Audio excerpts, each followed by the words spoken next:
नमस्ते सबैजनालाई स्वागत छ मेरो ब्लग।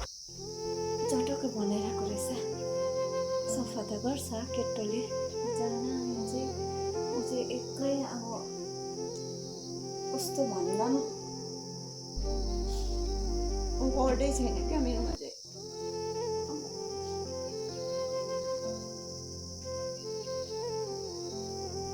हाम्रो चाहिँ आमा पनि बित्नु भएको नि त, बाबा पनि पहिला बित्नु भएको, अन्त चाहिँ दादा पनि बित्नु भएको होइन। अन्त चाहिँ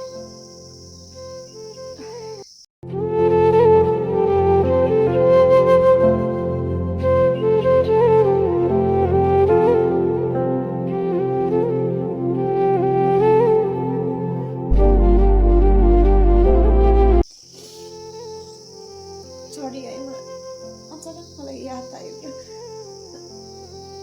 आमाको। सदा म आउँदाखेरि सामान हुनुहुन्थ्यो नि त मेरोमा, आमालाई दिइदिएको हुन्थ्यो। भाइले के खान्छ र भाइले चिप्सहरू खान्छ त्यति लिएर आउनु। फेरि म आउँदा क्या पानी ल्याइदिइहाल्थ्यो नि त आमाले चाहिँ। त्यो यादहरू आयो होइन, छोडिदिउँ होइन अब त्यो कुरा। त्यस्तै अब एक दिन आफू पनि मर्नुपर्छ त्यो त केही होइन कि, तर याद चाहिँ यति साह्रो आउँछ कि। अब उता घरमा पनि एक्लै हुन्छु नि त, म प्रायः एक्लै हुन्छु। अन्त मलाई पुरा चित्त दुख्छ क्या कोही बेला, सपनामाहरूमा देख्छु नि त, सपनामा देख्छु।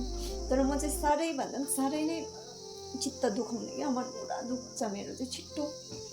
मेरो नाना र भाइ चाहिँ त्यस्तो छैन, उनीहरू स्ट्रङ खालके छ उनीहरू चाहिँ क्या।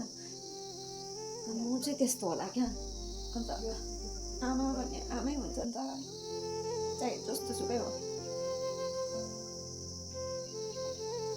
यति साह्रो गुमाइसक्यो कि अब आफूले चाहिँ होइन, आफू मान्छे अब चाहिँ आउने दिनहरूमा चाहिँ गुमाउनु नपरोस् भन्छु क्या म चाहिँ।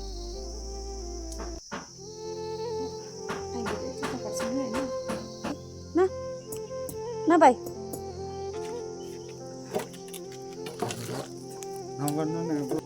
सामानहरू त सफा राखेर।